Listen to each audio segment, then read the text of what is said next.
Good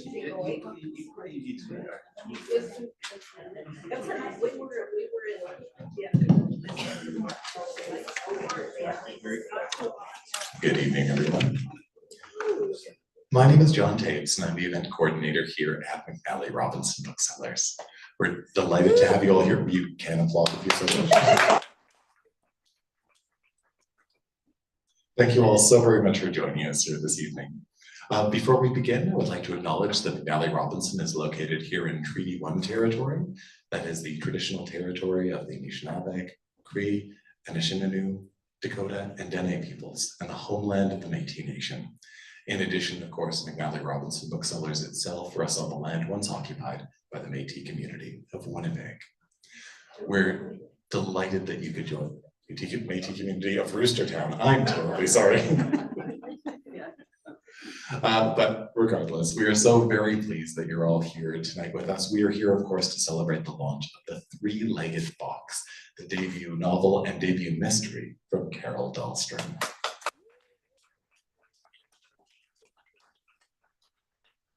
This book was published by Ambe Press, and we're so very grateful to them for, of course, publishing this book in the first place and giving us a reason to gather, and of course, helping to pull this evening together. I won't take up too much more of your time. I just have a few very quick notes. So there'll be a reading from this podium, and that will be followed by a conversation, which will take place on the seats to my left, hosted by the inimitable Charlene Diehl. Following that, there will be an opportunity for you folks to ask questions. So if you're located here, please feel free to just put up your hand and I'll wander over to you with this microphone. It's not a comment on your ability to project. It just ensures that all those watching at home can hear your question. And if you happen to be one of those people joining us on YouTube, please feel free to just write your question into the chat and we will put them to Carol as time permits. Following the event, we will safely transport Carol over to the signing table. That's located right beside our cash desk, and I'll have a few more thrilling notes about signing procedure for you at the close of the event. But for now, I will just tell you a little bit more about our two guests this evening. Your host for this evening, Charlene Diehl, is a writer, editor, performer, former English professor, and longtime director of the Winnipeg International Writers Festival. She has published poetry, essays, reviews, and a memoir, Out of Grief, Singing, a memoir of motherhood and loss. She co-edited a jazz magazine for 12 years and is the producer of the Izzy Asper Jazz Performances. In 2019, she was honored with the Winnipeg Arts Council's Making a Difference Award for her contributions to the local arts community. We're always delighted at any opportunity to have Charlene behind a microphone, so thank you very much for this opportunity. Now, our guest of honor this evening, Carol Dahlstrom, worked for many years in the Manitoba book publishing world, having started out at Turnstone Press in the late 1970s, just after its inception. She moved on to the University of Manitoba Press, and then to Mosaic, a journal for the international study of literature, and has since worked as a freelance book editor. She spends her time now trying to keep fit, making quilts, and doing her best in summer to keep the weeds in her garden at bay. She lives with her 3 cats on Willow Island, which is one of the more idyllic sentences I've ever said from this podium. The Three-Legged Fox, A Willow Island Mystery, is her first novel. Please give her a very warm welcome.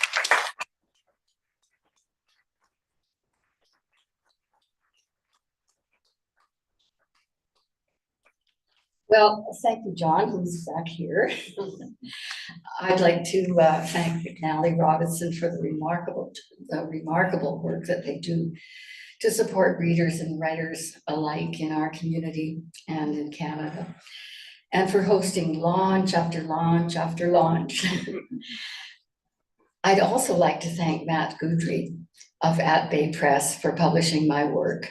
He and his staff have been a real joy to work with. And thanks so much to my good old friend Charlene Diehl for agreeing to host tonight's launch. She's not that old, really. Oh, we're both white-haired. But our friendship is old, long-standing. Yeah. Thanks as well to a number of family members and friends who read early and rough drafts of The Three-Legged Fox and gave very important and helpful feedback. You are formally acknowledged in the book. And to all of you who have come out tonight, this February night, to help celebrate, thanks. Just a little bit of water.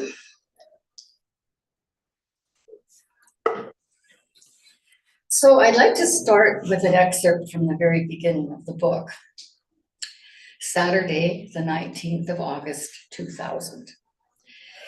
Jane had slept remarkably well, considering the anger and worry that occupied her soul and her body. It seemed that everything was about her body these days, how it was failing her.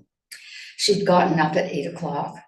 The sky was sunny, the air crisp and cool, and she'd gone for a swim. While her coffee seeped through the filter, she pulled on a pair of heavy sweats and a hooded fleece top. Now she sat on the back deck of the cottage, facing the lagoon. Across the lagoon, she could see both Crow and Pelican, the two slim islands that formed the barrier against the wildness of Lake Winnipeg and that served to contain the lagoon. The islands were uninhabited by humans, but home to several families of foxes and often deer, sometimes even bears. It was a good place for picnics and family campouts. Doug and Jane had had many memorable picnics there in the early days of their courtship. A couple of bottles of Gewürztraminer from Rick Beer, a small round of brie, a fresh baguette, and a bunch of red seedless grapes were all they needed after swimming nude in the lake. This morning's swim had made her skin tingle, and she felt almost fit again. Her physiotherapist's gentle concern last week had helped considerably. She was encouraged, and she ought to be content. But she wasn't. Jane herself wasn't normally nervous about swimming in the lake. She was a strong swimmer. Her parents had made sure that she and her brother had learned to swim when they were very young, and they practically lived in the water at their BC Lake cottage when they were kids. But this morning in Lake Winnipeg, off Willow Island, she thought it best not to swim out beyond her own depth. Something felt just a little off kilter. She thought about Doug's solitary swims.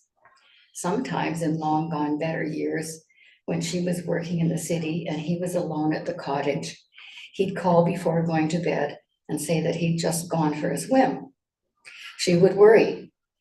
He too was a strong swimmer and had a healthy respect for the lake, but he often swam alone late at night after a heavy meal and too many scotches with one or another of his brothers.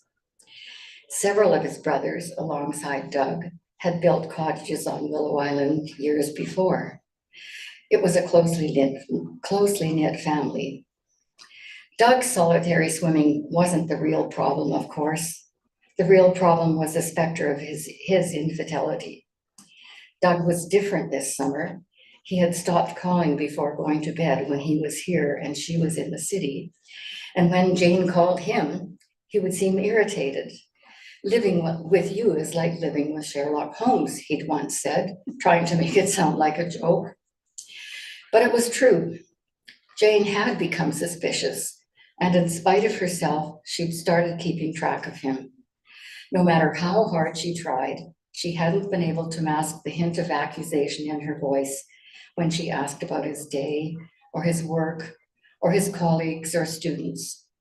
She knew the signs of infidelity, and they had started to come clear. There had been a number of really difficult conversations between them in the past months. She hadn't actually accused him, just skirted around the subject. But she hadn't handled these conversations well. She made them into confrontations. And Doug, as always when confronted, became defensive, which served only to confirm her fears. Jane shuddered. All marriages go through some kind of distancing at one time or another, and not all these marriages failed. We're solid, she thought. We'll be fine, but I better start paying more attention. She knew she had been neglecting him since her cancer had returned early in the summer. Truth be told, she'd started neglecting him 5 years before, when she discovered the first lump. She really couldn't blame him if he had an affair. Or would she? She knew that a man might stray if he felt neglected. But what if he really were unfaithful? What would she do? How would she face it? Would she scream and rage at him? Send him away? She shuddered again just to think of that danger. She would be devastated. She knew that much. And yes, of course, she would blame him. It was 2 months before, at the end of June, when Jane had discovered the lump in her left breast. She'd run to her doctor, who had immediately arranged for a biopsy, and she'd waited an interminable week before the lump was diagnosed. Cancer again. She waited another interminable week to see a surgeon and had finally undergone a lumpectomy on the first day of August. They'd excised some lymph nodes as well. Her recovery seemed slow and painful, and she was depressed. But her cancer team had said she was doing just fine. She was recovering well, and depression was absolutely normal. She still had to go through radiation and chemotherapy, however, in September, but the prognosis was excellent. Jane and Doug and a group of friends had what they called the annual gourmet picnic toward the end of August every year. Here's a bit from the picnic of 2000, but I need to drink water first.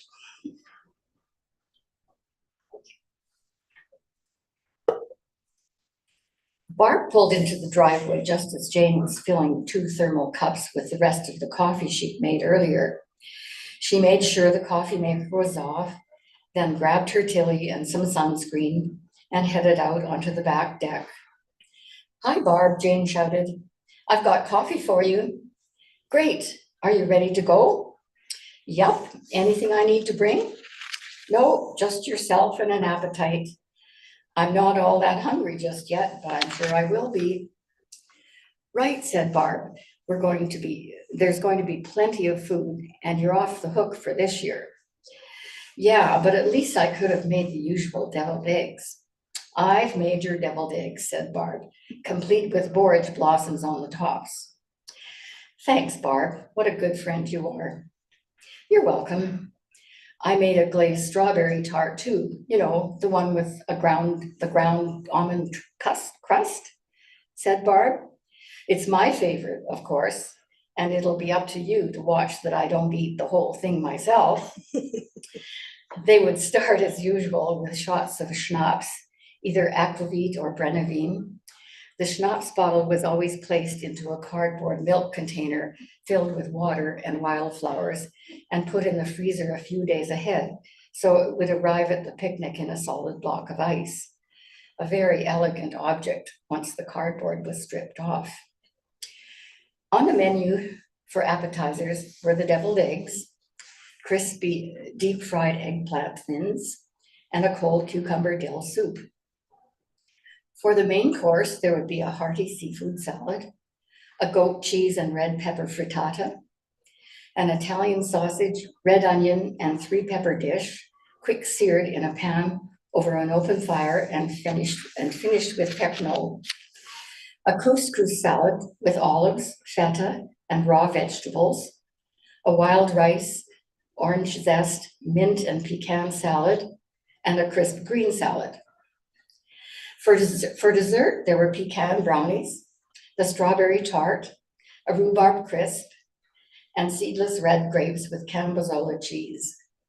There would be plenty of wine, of course, and liqueurs with coffee, as well as brandy. A feast to be sure. Mike was waiting for them at the Willow Creek launching site and gave Jane a hug when she got out of the car. "You look pretty chipper today," he said. "Good that you're not letting all this police interrogation let you down." "You're right. I had a great sleep, and today I feel as if I could paddle myself over to Crow. Best not to push it, though. You've been through a lot." "Yes," said Jane, "and it will be good to have Doug back.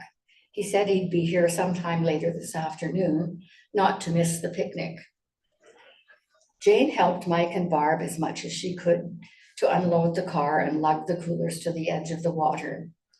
Bob and Marilyn pulled into the parking lot just then and began unloading their food. When Mike and Barb were taking their canoe off the roof rack, Bob said, make sure you don't damage that pristine truck we were parked beside. The truck was anything but pristine. I think I've seen that truck before, said Jane. It looks just like the one I saw the other night parked across from the church. I imagined it belonged to some old fisherman, or maybe a trapper, judging by what I saw in the back of it. When their canoe was loaded, Mike sat in the stern and Barb in the bow. Jane sat in the middle on the floor, just in front of the center stabilizer. It was really quite comfortable. One cushion to sit on and one to rest her back against.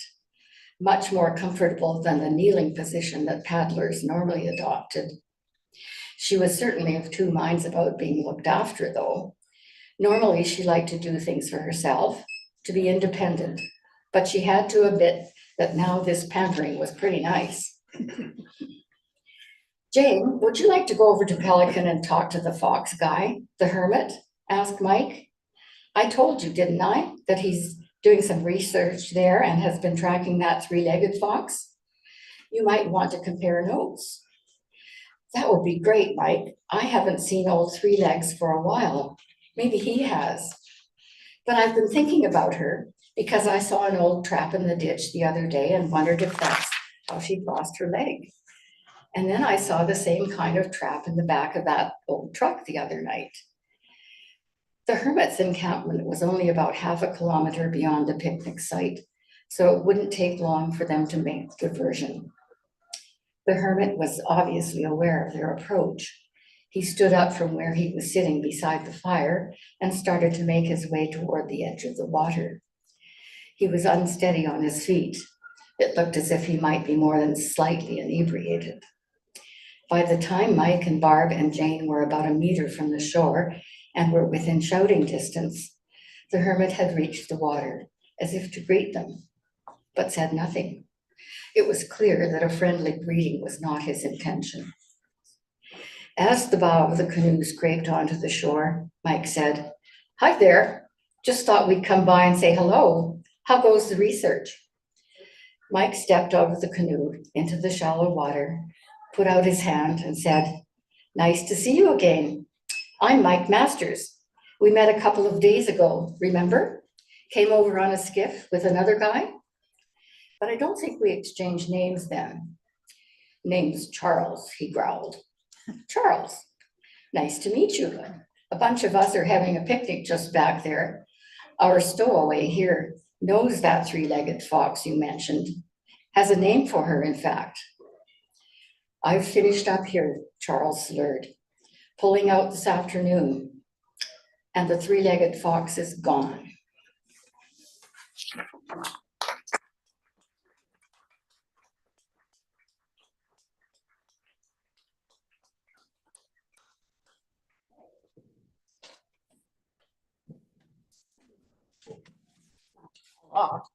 Don't fall down. Okay.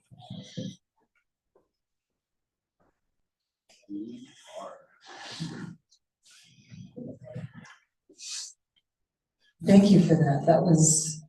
That's so lovely to hear it in your voice, Carol. Although I have to say, as I was reading, I was hearing the whole book in your voice because I know your voice, which is, yeah, just felt like a visit. So congratulations. It's a beautiful book and it's a lovely, lively read. Thank you, Charlene. So I happen to have had the pleasure of visiting Willow Island, and I think there's a few people here who are like me, but there's probably a few who've never been there. So why don't you tell us a little bit about the real Willow Island, which is really quite a major character in this book. Yes, it is. And Willow Island is pretty much identical to the way that I described it in the book. I wanted to make sure that the setting of the book was as clear and as right as possible. So tell us about the island, for anybody who hasn't been there. Anybody? Okay, anybody who hasn't been there, it's a spit. It used to be an island, but it now has, and it's south of Gimli. It sort of goes alongside the shore with a lagoon in between it and the mainland, as it were. And there's a causeway now. So it's no longer an island. There are lots of trees and there are fish flies in July. Yeah, there really are. I don't think they are mentioned in the book. Yes, there's Yeah, there's one one mention. mention. There is, yes, yeah. Yeah, And a sort of scattering of cottages, like how many cottages are we talking? I'm often asked that question and sometimes, That's not an answer you prepared? I didn't think you would ask that question. Is it like maybe about a dozen? Oh, way more than that. Maybe, okay. I'm often asked that question, as I say, and I should count the cottages at some point. And your particular cottage might not be the same as Jane's, but it seems kind of similar to me.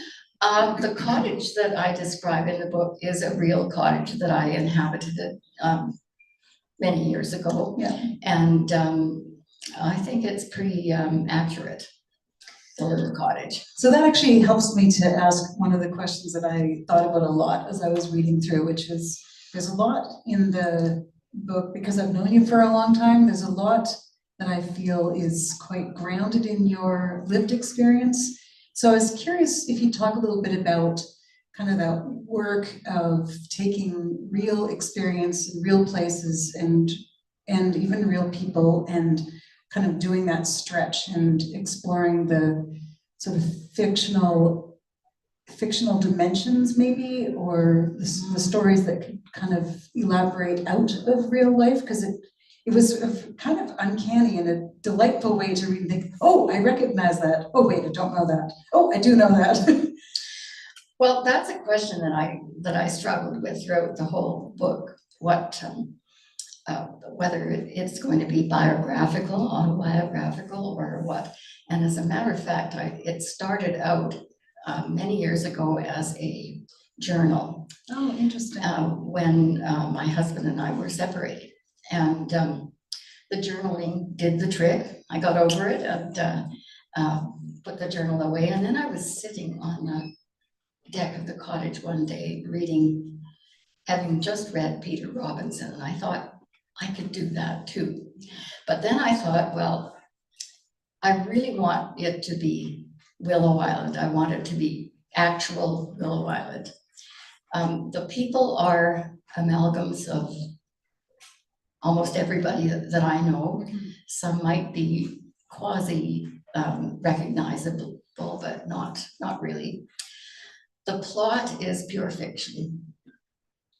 Yeah, that was my sense too. Yeah. There's lots of the context and the experience of Jane Yeah, that I recognize from your life, your interest in music, your Yes. interest in food. yeah. I didn't notice any quilting in this book. No. So maybe Jane will take up quilting in the next book.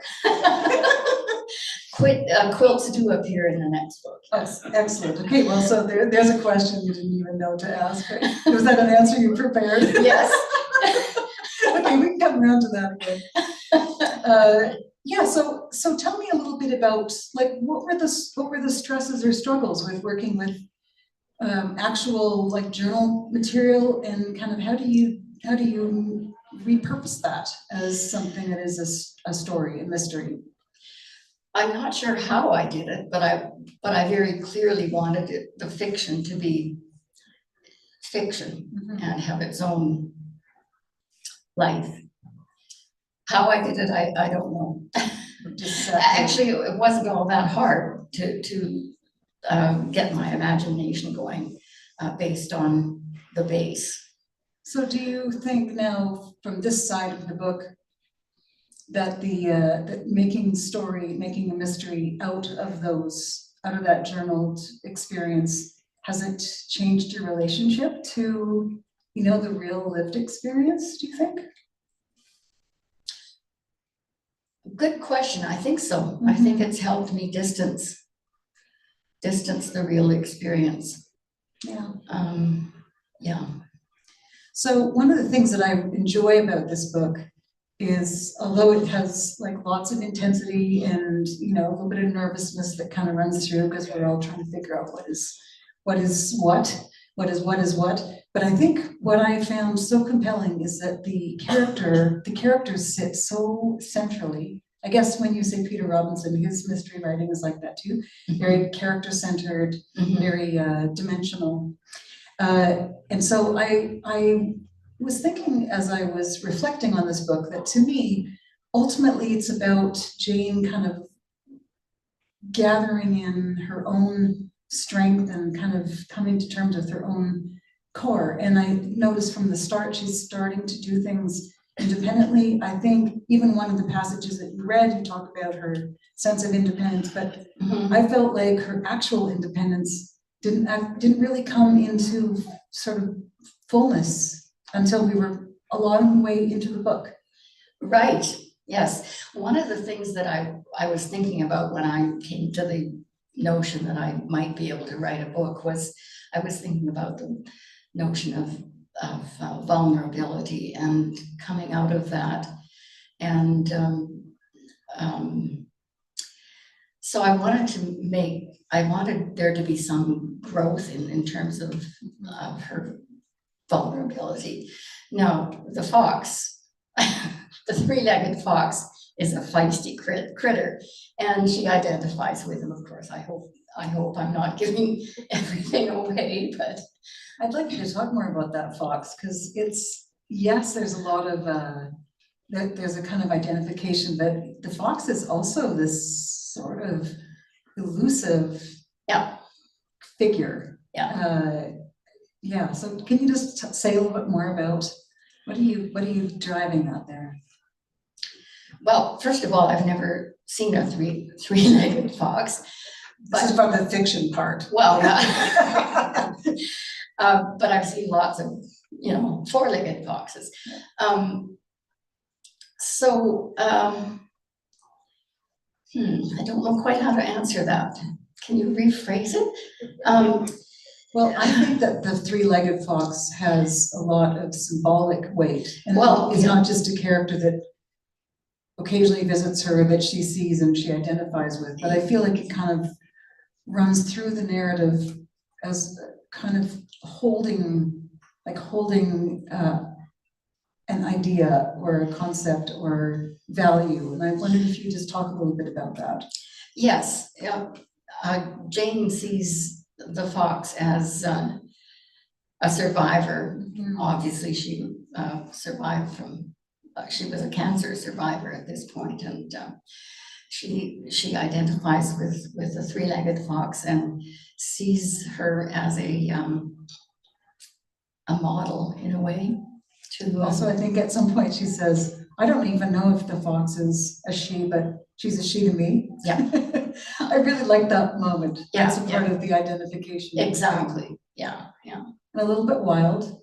A little bit able to manage in a wild space and not be lost, even though she's damaged. Yeah.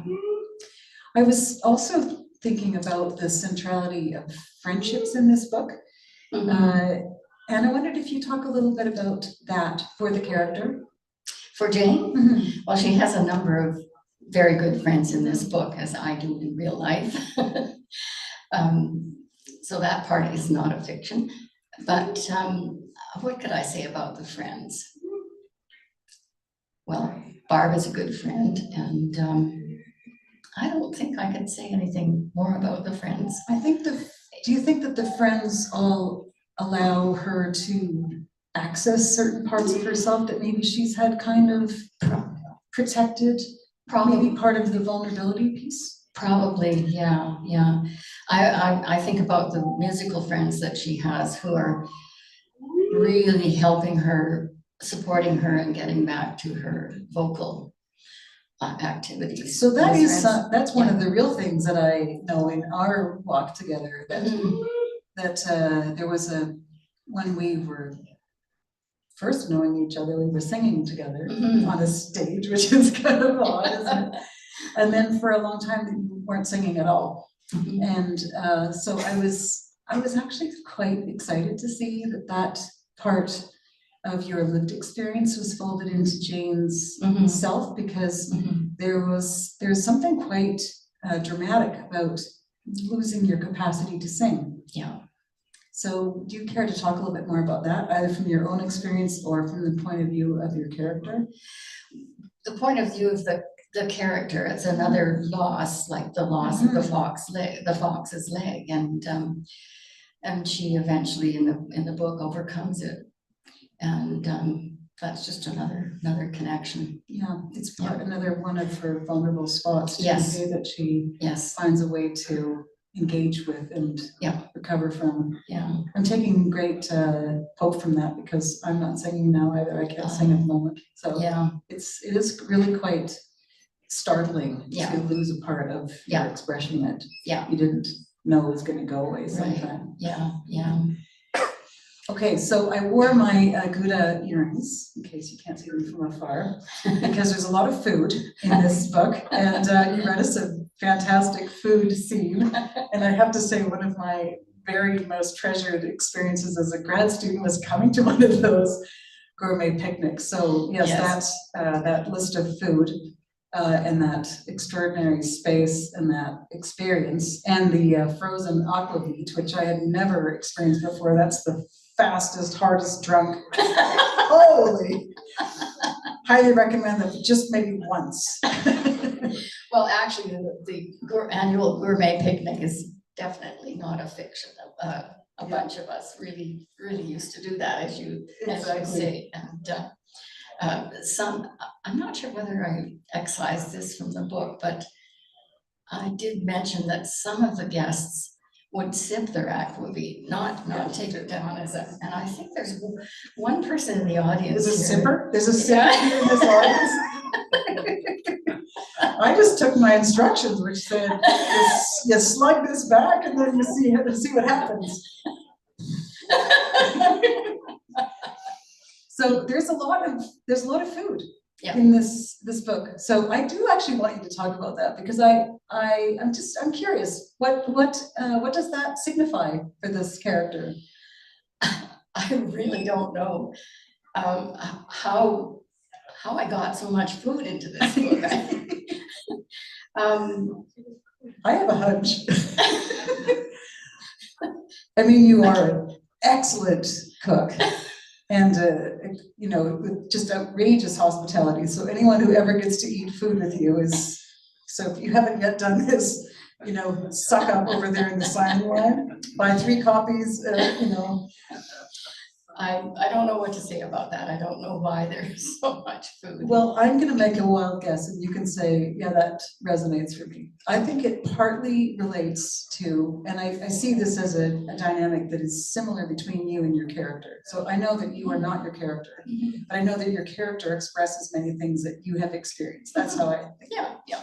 So I think, like you, your character has this really deep sense of hospitality and caring. So feeding people is one of the most sort of basic and universal ways that we care for one another. You bring food to somebody who moves into your neighborhood, or somebody who's experiencing a loss or a celebration. Food, right? Food is kind of a way of nurturing and nourishing. What an interesting insight, the fact that Jane feels parts of her are lost and she's feeding herself. Yeah, and also she starts to accept food, like she goes to the picnic and she hasn't brought anything. That's probably the first time in a long time that she would be just going just to eat the food that other people have prepared for her. And she's sort of receiving food. But I also thought in a couple of scenes where she's painstakingly preparing food, and then she figures out, okay, so I'm not going to be able to feed this food to my husband because he's AWOL, but I'm going to find someone else to feed it to, because someone else I trust, someone else who will allow me to be close to them, even though I'm feeling fragile right now. I thought food was maybe one of those ways of creating connection and communion with people, whether it's a big picnic or whether it's just 1 or 2 people sitting on the deck. And also her care with, like, the very first scene where she's making the perfect cup of coffee, right? It's like, I am going to nurture my own self. And I just felt like that quality in her got stronger and stronger as the book progressed. She was more grounded. I think she received help. She received support from others more readily as her experience went forward, but also she, in that process, maybe just gained a little bit more sort of strength and sense of her own capacity. This is very interesting, your analysis of this. And one of the things that I've noticed, I mean, writing is a new thing for me, even though this book has taken me a long time to write. But writing and publishing a book, people have reacted to various drafts and the published books and have come up with ideas that I never even thought about. So, you know, it's the interaction of the reader and the writer that's really important. I remember hearing Michael and Dace say at a reading one time when someone asked this really elaborate question about, you know, the interlinking between, I can't remember, really odd collection of symbols in the book, and he said, "You're the reader. I just wrote it." Yeah, yeah. And everyone was like, "What? You don't even know?" He said, "You're probably writing an essay on this." And the guy said, "Yeah, I sort of am." I'm not writing an essay. But that's an interesting thing. And I guess for me, knowing you, in some ways, I'm kind of feeling, feeling sort of how vulnerable and forthright you are in writing a story that's not about you. Like, I feel like one of the things about writing a mystery, even if it's somebody else and another whole set of actions and reactions, there's a core of the things that you care about are present to everyone. And it couldn't be any other way. No, it can't be. The author writes about herself or imagines things, and it all comes out of your own imagination, no matter whether you're trying to be truly yourself in your writing or not. So that's part of It's a fiction. I'm saying, bravo for the vulnerability, because you can also write so much to kind of sort of the coded expectations that we don't get to find anything about you. But I think we got to find out a lot of things about what you care about and the things that kind of are the juice in you. I wanted to ask you on a slightly different path, if you would talk a little bit about your lengthy experience as an editor, because I know you have actually done substantive editing of lots of books, and you've been reading and around the sort of publishing zone for a long time. So can you talk a little bit about the difference between that kind of work and this kind of work of making something that's your own?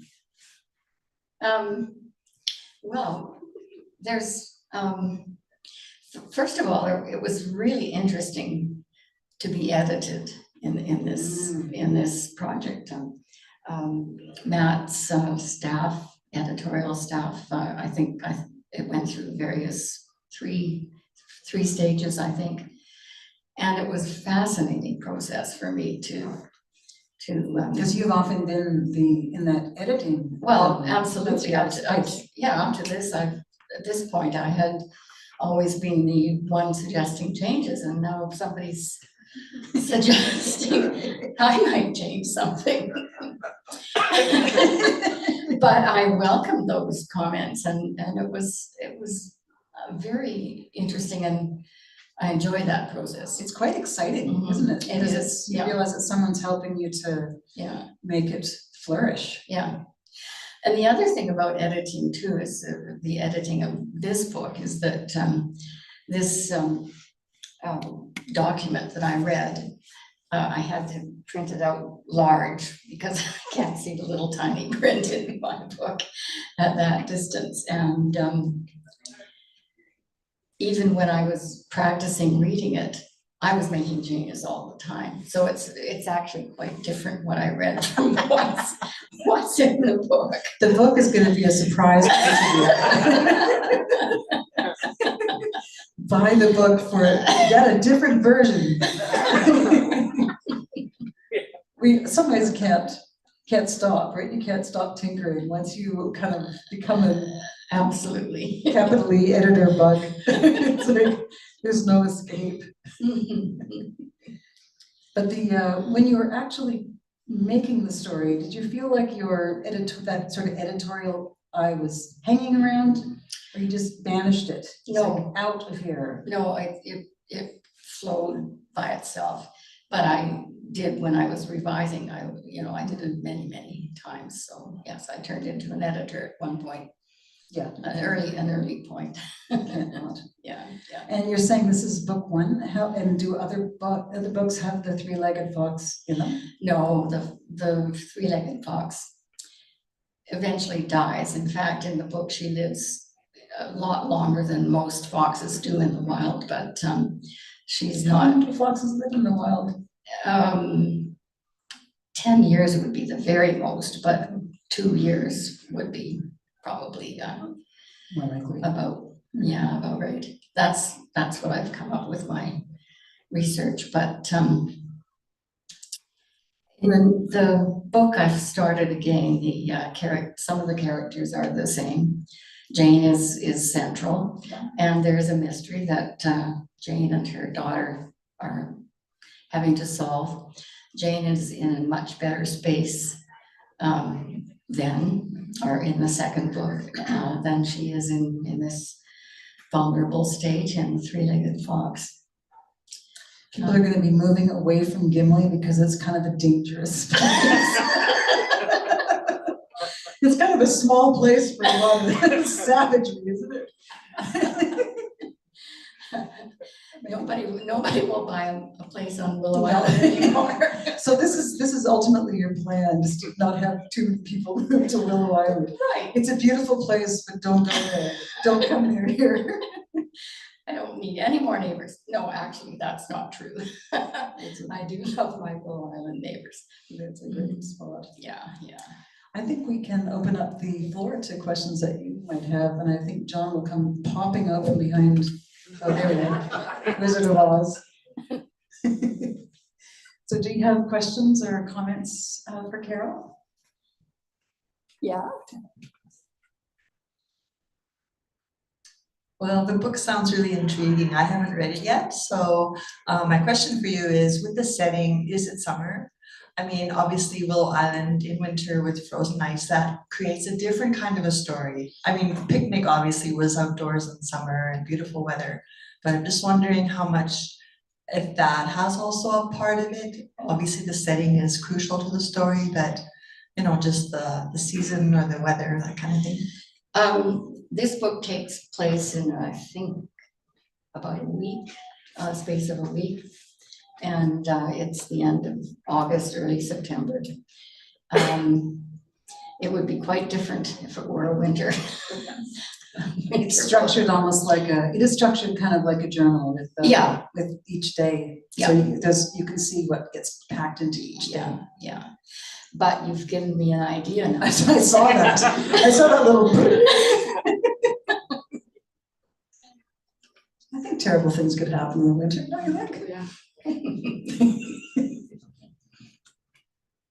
Yeah, I'm curious about what your physical process was. Like, did you say, okay, I have to write an hour every day, or was it just when the mood struck you? And having been at your cottage with the cats, and knowing how much they enjoy getting on top of a laptop or a crossword puzzle, I wonder how helpful they were in the process. The cats, I don't think, get credit in the acknowledgements. Well, a few things there. Dawn is my cat sitter. When I go away, he comes to where I live and looks after my cats. Yes, they get in the way. That they always have to be right on top of the keyboard. They have to have their bum in your face. That apparently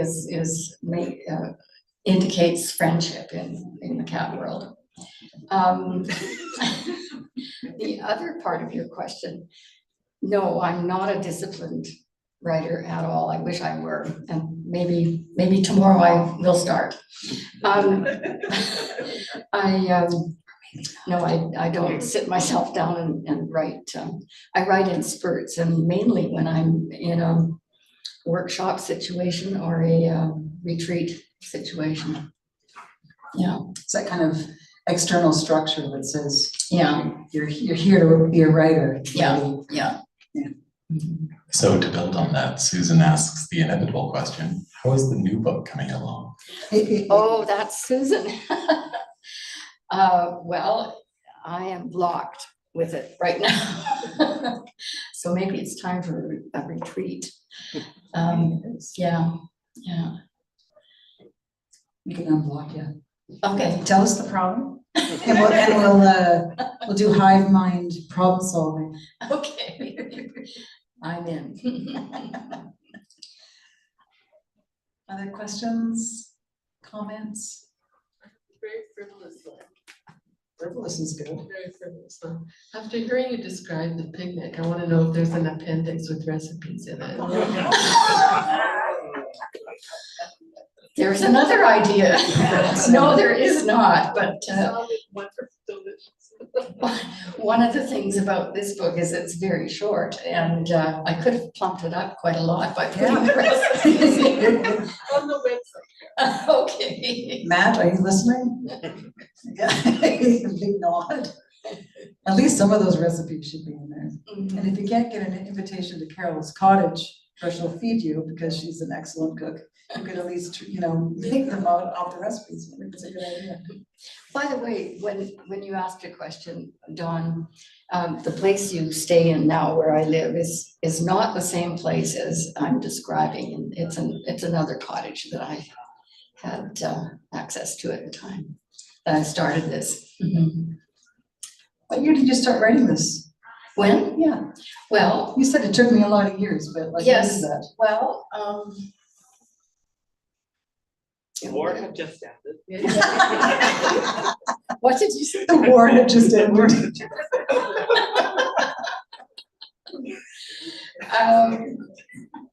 Before 2005, but I had my journal then, and I think, not sure exactly when I decided that I was gonna start a book, but it was sometime around then. And then it probably had to kind of gestate Yeah, for some time. or simmer, I think. Simmer. Yes. Simmer is probably a much better, or saute. Simmered, and then you gave it a good brisk fry over the open fire. Seared. Seared, exactly. Other questions? You dying to read this book? Yeah. I think that might be our cue for John's very exciting information about the signing process, because this is, ladies and gentlemen, hold on to your seats, this is a big one. I mean, unless you have any dramatic closing comments that either of you would like to make before that.